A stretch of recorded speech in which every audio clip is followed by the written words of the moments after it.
વિશ્વામિત્રી નદીમાં પૂર કયા કારણોથી આવ્યું તે આખું શહેર જાણે છે, પરંતુ તંત્રને કારણો શોધવામાં દિવાળી સુધીનો સમય લાગશે તેવો અંદાજ છે। 18 તારીખથી વિશ્વામિત્રી નદી પરના દબાણો અંગે નોટિસ આપવા સહિતની કાર્યવાહી માત્ર વાતો બનીને રહી છે। તંત્ર સરકારે નિયુક્ત કરેલી કમિટી સાથે માત્ર બેઠક યોજી નદીની માપણી અને પૂર માટેના કારણો સહિતના મુદ્દે માત્ર ચર્ચા કરી છે। અને તેટલું જ નહીં, પાલિકાની સામાન્ય સભામાં જવાબદાર કહેવાતા કાઉન્સિલરોએ વિશ્વામિત્રી નદીના દબાણો દૂર કરવા કે પૂરને રોકવા માટે એક શબ્દ ઉચ્ચાર્યો ન હતો। સભામાં ફક્ત આક્ષેપ પ્રતિ આક્ષેપનો મારો ચલાવી સમયનો વેડફાટ કરવામાં આવ્યો હતો। સભામાં ધારાસભ્ય કેયુર રોકડિયાએ ભૂખી કાસનો નકશો બતાવી કોંગ્રેસે સવાલો કર્યા કે ભૂખી કાસ પર કયા દબાણો છે તે સાબિત કરો। 1976માં ડ્રાફ્ટ ટીપીમાં ભૂખી કાંસ જ નથી, ફાઇનલ પ્લોટ ફાળવાય અને બાંધકામની પરમિશન અપાઈ। 20 વર્ષમાં કોંગ્રેસના કાઉન્સિલર કેમ દબાણ હટાવવા પત્ર ન લખ્યો? કાઉન્સિલર અમીર રાવતે મ્યુનિસિપલ કમિશનર પાસે જવાબ માંગતા કહ્યું કે ભૂખી દબાણ છે કે નહીં તે જણાવો, જો દબાણો નથી તો નદી કાંસના નકશો કઢાવો। વિપક્ષી નેતા ચંદ્રકાંત શ્રીવાસ્તવે કહ્યું કે 450 કિલોમીટરની વરસાદી કાંસમાં ગટરના પાણી વહે છે। સભામાં પ્રતિદિન ઝોન બદલવાનો નિર્ણય થયો હતો। પૂરની પરિસ્થિતિ 19ની અલગ હતી, આ વખતની પૂરની પરિસ્થિતિ ખૂબ અલગ છે। આ વખતે આપણે ના જોયેલું સૌથી મોટું, આમ તો એવું કહી શકાય કે છેલ્લા 30-40 વર્ષમાં સૌથી ભયંકર, એનાથી પણ કદાચ વધારે સમયમાં સૌથી ભયંકર, લોકો એમ કે છે 1972નું પૂર સૌથી વધારે હતું, આ વખતનું પૂર એ 2024નું પૂર આ 50 વર્ષનું સૌથી મોટું પૂર છે। અને આની અંદર જ્યારે આટલી મોટી આફત શહેર પર આવી હોય તો અનેક પ્રકારના નિર્ણયો સરકારે, એક તો રાહતના જે નિર્ણયો કર્યા છે, દરેક પહેલા માત્ર કેસ્ટોલ અપાતી હતી પૂરમાં, આ વખતે ઘર વખરીનો સામાન, કપડાની સહાય પણ સરકારે આપી છે। પહેલા સરકાર એ ક્યારેય કોઈ દુકાનદારને નુકસાન થયું તો રૂપિયા નહોતી ચૂકવતી, આ વખતે સરકારે નાની મોટી દુકાનદાર, રેકડી ધારકો, કેબિન વાળાને પણ રૂપિયા ચૂકવવાનો નિર્ણય કર્યો છે। આ આફતની અંદર જેટલી બને એટલી સહાય લોકો સુધી પહોંચાડવાનું કામ સરકારે કર્યું છે। આ આફતની અંદર આપણે કેવી રીતે આ ભવિષ્યમાં ના આવે એના નિરાકરણ શોધવાનો આજનો એ સૌથી ઉત્તમ સમય છે। અને આજે આ તમામ પ્રકારો, દબાણો હોય, નદીના હોય, કાંસના હોય, આ તમામ દબાણો પણ દૂર કરીશું। જે પણ રિયલ દબાણ હશે, પરમિશન વગરનું બાંધકામ હશે, એ તમામ દૂર કરવું પડશે। એની સાથે કાંસો જે 4 મીટર હોય, પહેલા 8 મીટર પહોળી હતી, હવે 4 મીટર થઈ, તો 4 મીટર બીજી ક્યાંથી લઈ જવી અને એનો પણ નિકાલ આ વખતે કોર્પોરેશન ને રાજ્ય સરકાર, જે રીતે પરાક્રમસિંહ જાડેજાની જે જમીન હતી એમાં નદી કિનારા પર માત્ર 2 ઓટલા બાંધવામાં આવ્યા હતા અને એ પણ જમીન ના ધોવાય એના માટે, પ્રોટેક્શન માટે આ ઓટલા બંધાયા હતા।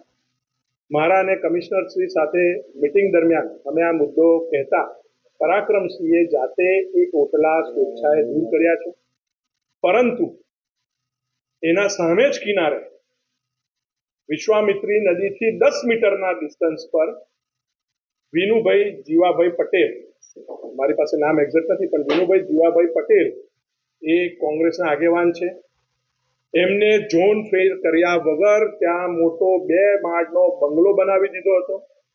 જ્યારે પ્લિન્થ લેવલે કોર્પોરેશનના ધ્યાનમાં 2018માં આવ્યું ત્યારે કોર્પોરેશને એમને નોટિસ આપી હતી, કોર્ટમાં કેસો થયા હતા, કોર્ટે સ્ટેટસ કો આપ્યો હતો કે કોઈએ બાંધકામ વધારવું નહીં, આમ છતાં ત્યાં 2 માળનો બંગલો પાછળથી એમને ઉભો કરી દીધો। આ 2 માળનો કોંગ્રેસના આગેવાનનો આ બંગલો, જ્યાંથી કોંગ્રેસની ટિકિટો ફાઇનલ થતી હોય છે, એ ટોટલ ઇલીગલ છે। કોંગ્રેસ આ મુદ્દે આજ દિન સુધી એક હરફ ઉચ્ચારી નથી। આ કોંગ્રેસની નિયત દેખાડે છે અને અમારી નિયત એકદમ સાફ છે। જે કોઈ દબાણ એ વિશ્વામિત્રીમાં હોય કે બીજી કોઈ પણ જગ્યા પર હોય, એની સામે 0 ટોલરન્સની નીતિ લઈને અમે આ તમામ દબાણો દૂર કરવાના। આ સાથે સભામાં કાઉન્સિલર પરાક્રમસિંહ જાડેજાએ તેમની જમીન સર્વે નંબર 646, 647 અને 649માં રોડ લાઈન નાખવાની હતી, ત્યારે આઈએએસ અશ્વિની કુમારે તેમને રોડ માટેની જગ્યા આપવા ભલામણ કરી હતી। 2013માં ઝોન ફેરનો ઠરાવ કરી સરકારમાં મંજૂરી માટે મોકલ્યો હતો। સરકારે ઝોન ફેર કર્યો હતો અને કોંગ્રેસના અમિત ચાવડાએ મારો બંગલો ગેરકાયદેસર છે તેમ કહ્યું, પણ રેલી કાઢી તે વિનુભાઈ પટેલનો ઝોનફેર પરવાનગી વિનાનો બંગલો ન દેખાયો. અમીર રાવતે કહ્યું કે નેતા લાજવાની જગ્યાએ ગાજે છે, તેમણે કરેલું દબાણ તોડ્યું છે. તો આનો રોડ ખુલ્લો થાય તો અમારે સમાજથી હરણી સુધીનું આખું લિંકિંગ રોડ એક નવો ખુલી જાય, જે સમા છાવણી રોડ ઉપરનું ભારણ છે એ ઘટે. સુરત જવાવાળાને, હાલોલ જવાવાળાને, ગોધરા જવાવાળાને પણ ખૂબ મોટું અંતરનો ફેર પડે શહેરના ટ્રાફિકની અંદરથી. જેથી મેં પોઝિટિવ રીતે હા પાડી. કમિશનરશ્રીએ પોતે જ વુડાની અંદર પત્ર લખ્યો છે. પત્ર જોતો હોય તો મારી પાસે છે. તારીખ 4/7/2013 કે ભાઈ આ ડેવલપમેન્ટ માટે થઈ અને આ જમીનની જરૂરિયાત હોય અને તમે વુડાની અંદરથી આ દરખાસ્ત કરી અને રાજ્ય સરકારમાં મોકલો. વુડાએ 10મા મહિનાની અંદર આ ઠરાવ કરી અને રાજ્ય સરકારમાં મોકલ્યો. રાજ્ય સરકારમાં 6 મહિના સુધી વિધિ ચાલ્યા પછી ફરીથી કમિશનરે લખ્યું કે ઝડપથી આ કામ કરો તો અમારો પ્રોજેક્ટ આગળ વધે. જેથી કરીને રાજ્ય સરકારે 2014ની અંદર નોટિફિકેશન બહાર પાડી મારો પ્લોટ ઝોનફેર કરી આપ્યો છે. 3 નોટિફિકેશન બહાર પાડ્યા છે અને ત્રણેય ફેરે વડોદરાની જનતાનો પણ અભિપ્રાય લીધો છે. વડોદરાની જનતાનો એક પણ વ્યક્તિનો વિરોધ આવેલો નથી કે ભાઈ આ ઝોનફેર કરો કે ન કરો. એટલા માટે થઈ હું ફરીથી સ્પષ્ટતા કરું છું કે આ કોઈ બિલ્ડર દ્વારા નહીં, કોઈ કમાવા માટે નહીં. આ ઝોનફેર થયા પછી ત્યાં નથી કોમર્શિયલ કોમ્પ્લેક્સ બન્યા, ત્યાં નથી રેસિડેન્ટ કોમ્પ્લેક્સ બન્યા. માત્ર અને માત્ર પરાક્રમસિંહ જાડેજાનો રહેવા માટેનો એક બંગલો બન્યો છે અને માત્ર પરાક્રમસિંહને પોલિટિકલ ટાર્ગેટ કરવા માટે થઈને જ આ વર્ષોનું એક કાવતરું ચાલે છે. પણ કાવતરાના ભાગરૂપે પણ રાજપૂતનો દીકરો છું, તલવારના ઘા ખાધા છે તો આવા સામાન્ય શબ્દોના ઘા અમને અસર ન કરે, સહન કરતો હતો.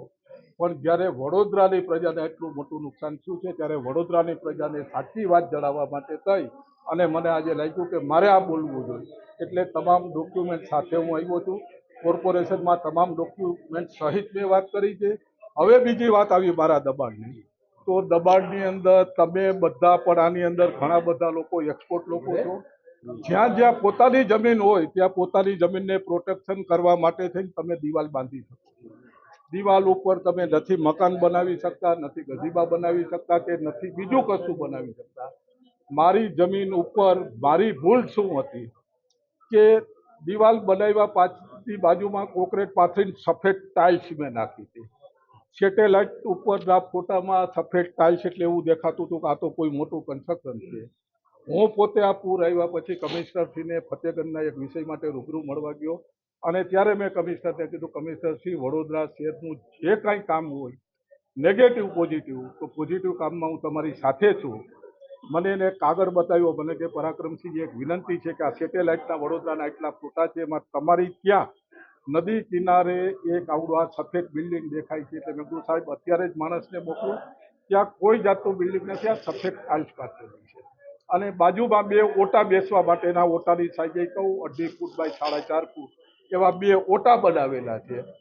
તમે કહો તો કાલ સવારથી જ તોડવાનું, પરમ દિવસથી નાસિક ઇલેક્શનમાં જ આવું છું, મહારાષ્ટ્રની જવાબદારી. તેમ છતાંય કાલ કયો તો કે પરાક્રમસિંહ જો આવવું હોય તો હું ન કહી શકું, પણ શહેરના હિત માટે તમે કરો તો અમને પણ આનંદ થશે. ઓન ધ સ્પોટ મેં રાત્રે જ મજૂરોને કર્યા અને બીજે દિવસ સવાર સુધી ત્યાં કામ ચાલુ કર્યું. બંને ઓટા દૂર કરી નાખ્યા, ત્યાં ટાઇલ્સ પાથરીથી દૂર કરી નાખી અને સાથોસાથ ત્યાં કોન્ક્રીટ કર્યું હતું. આજની તારીખે પણ એ કોન્ક્રીટ, કેમ કે કોન્ક્રીટ એટલું હેવી હતું એટલે તોડતા થોડી વાર લાગતી છે. આજે સાંજ સુધી આ કોન્ક્રીટ તોડીને મેં ફટ ચોખ્ખો કરી નાખ્યો છે. મારા મિત્ર રવિભાઈએ બહુ સ્પષ્ટ બતાવ્યું કે સિમેન્ટના પાડા છે. રવિભાઈ સિમેન્ટના પાડા હોય તો મારું માથું આપી દેવા તૈયાર છું. મારી માટી બચાવવા માટે થઈ અને જે રીતે નદી કિનારે સરકાર પથ્થરની વોલ જાળીવાળી બનાવે છે એવી જાળીવાળી વોલ જ બનાવી અને મેં મારી માટી બચાવી છે. એ ભૂલ છે જ નહીં. મારી માટી જ્યાં મારું ખેતર છે ત્યાં હજી મારો અધિકાર છે કે મારે ત્યાં પ્રોટેક્શન, આ એની ઉપર જે કોન્ક્રીટ નહીં પાથર્યું એના બદલે ઝાડવા વાવ્યા હોત તો આ વિષય ન આવે. એ કોન્ક્રીટ પાથર્યું, કોન્ક્રીટ કાઢીને અને કોન્ક્રીટ પાથરવાથી જમીનની ઉપર 3 ઇંચ કોન્ક્રીટથી કોઈ જગ્યાએ કોઈ દબાણ નથી થતું, કોઈ પૂર નથી આવતું, કોઈ કાયદામાં કોઈ બાદ નથી. પણ તેમ છતાં સેટેલાઇટ નથી જોઈ શકતું કે શું છે. સેટેલાઇટને તો એમ જ દેખાય છે કે ભાઈ આ શું છે. તો એ પૂરું કરવા માટે થઈ પરાક્રમસિંહે કોઈ પણ જાતનો અહમ રાખ્યા વગર ઓન ધ સ્પોટ વડોદરાની પ્રજાને મેસેજ આપવા કે તમારા દુઃખમાં હું દુઃખી છું, તમારા કોઈ પણ કામમાં તમારા નાના ભાઈ તરીકે છું અને મારા તરફથી પણ તમને કાંઈ નાની મોટી તસ્તી થઈ હોય તો અડધી રાત્રે એક ભાઈ તરીકે જ્યાં કહેજો ત્યાં એક સભાસદે અત્યારે ઊભા થઈને બોલ્યા કે એક વેપારીને એટલું મોટું નુકસાન થયું છે કે એને આપઘાત કરવા સિવાય વિકલ્પ નથી. ત્યારે પણ મેં સભામાં કીધું છે કે એક નહીં આવા 100 કેસ વડોદરાના હોય તો મારી પાસે લાવજો. રાજપૂતનો દીકરો છું. એક વર્ષ સુધી એના અનાજનું એના કુટુંબનું ભરણ પોષણની જવાબદારી પર આક્રમ. આ સાથે શહેરમાં પૂર આવ્યાના 20 દિવસ બાદ સરકારે કેન્દ્ર સરકારના પૂર્વ સચિવ BN નવલાવાલાના અધ્યક્ષસ્થાને ગઠિત કરેલી કમિટી વડોદરામાં આવી હતી. મ્યુનિસિપલ કમિશનર અને અધિકારીઓ સાથે બેઠક મળી, જેમાં વધુ એક વખત ખાનગી એજન્સીએ આપેલા નદીના માપણીના અહેવાલ, પૂરના કારણો તેમજ વરસાદી પાણીના નિકાલ માટેની ચર્ચા પણ કરી હતી. જોકે આ બેઠક બાદ હજી પણ નદી કાંઠે કેટલાક દબાણો છે તે પાલિકા શોધી શકી નથી. તંત્ર સત્તા પક્ષ દ્વારા 18 તારીખે દબાણો અંગે કાર્યવાહી કરાશે તેમ કહેવાયું હતું. પહેલા પોતે જ કન્ફેસ કરે છે કે ભાઈ મારે ઓટલા હતા એટલે મેં તોડી દીધા. પહેલી વાત એ છે કે આમની સરકારમાં ઝોન ચેન્જો થયા છે અને ઝોન ચેન્જ કરવું એટલે સિટીને ડિસ્ટર્બ કરવી વાળી વાત છે. આમની સરકાર એક વખત એવું કહે છે કે નદીના પટ ઉપર 30 મીટર સુધીનું ગ્રીન ઝોન છે એ ચેન્જ નહીં થઈ શકે, આ બાંધકામ થઈ શકે નહીં. અને એમની સરકાર પછી ગ્રીન ઝોન કેન્સલ કરી અને અબકોડ બિલ્ડરોને કે અમુક લોકોને એ ઝોન A2 ઝોન એટલે A1 ઝોન જાહેર કરી દે છે. એ કઈ રીતે જાહેર થાય છે તો બધાને ખબર છે, આખી દુનિયાને ખબર છે કે ભાઈ આ ચેન્જ કઈ રીતે થયું. હવે તમે એવું કહો છો કે ભાઈ અમે તો પરમિશન લીધી છે ને અમે આ લીધું છે. દરેક માણસ પોતાનું સારું જ દેખાડે, ખરાબ ના દેખાડે. પણ અમે લોકોએ તો કોઈ વાત કરી જ નથી. એમને કીધી કે ભાઈ આનું આ છે ને આનું આ છે. અરે જેનું બી હોય, વડોદરા શહેરનું હિત એમાં છે કે નાગરિકોમાંથી આવાજ ઉઠી છે કે ભાઈ આ ગેરકાયદેસર બાંધકામ તોડો, જેથી વડોદરા શહેરને રાહત મળે. લોકોનો લાખો કરોડો રૂપિયાનું નુકસાન થયું હોય, ચારે બાજુ ઝૂંપડપટ્ટીમાં બેઘર થઈ ગયા હોય લોકો, તો લોકોમાંથી આવાજ ઉઠી છે કે ભાઈ જેટલી પણ નદીના પટ ઉપર બાંધકામ ગેરકાયદેસર છે, કાંસો ઉપર છે, એ બધા તોડો, જેથી પાણીનો નિકાલ થાય અને લોકો રાહત અનુભવે. હવે કોઈ અહીંયા સભાની અંદર એ ચર્ચા શાની પાછી કે આને ખોટું કર્યું છે, પેલાએ ખોટું કર્યું છે, આને અરે ઝોન ચેન્જ કરીને બી બાંધકામ કર્યું હોય અને વડોદરા શહેરને નુકસાન કરતું હોય તો તોડો ને ભાઈ. કોણ તમને રોકે છે? સરકાર તમારી છે. 22, 24, 26 વર્ષથી તમે કોર્પોરેશનમાં બેઠા છો અને પાછા અમને દોષી કરો છો. 1976માં ટીપી નાખી. અરે તમને કેટલી ટીપી નાખી હજુ સુધી મંજૂર નથી થઈ. તેમાં ચેન્જ થઈ શકે ભાઈ? તમારી સરકાર છે. જો અહીંયાથી ખોટું ગયું હોય 1976માં તો તમારી સરકાર હતી, આજ સુધી નથી મંજૂર થયું તો ચેન્જ કરી દો ને એને. જ્યાં કાચ છે એને કાચ રહેવા દો, તોડી નાખો બધાને. તમારે કરવું નથી, ખાલી આક્ષેપ કરવું છે. અમે આક્ષેપમાં માનતા નથી.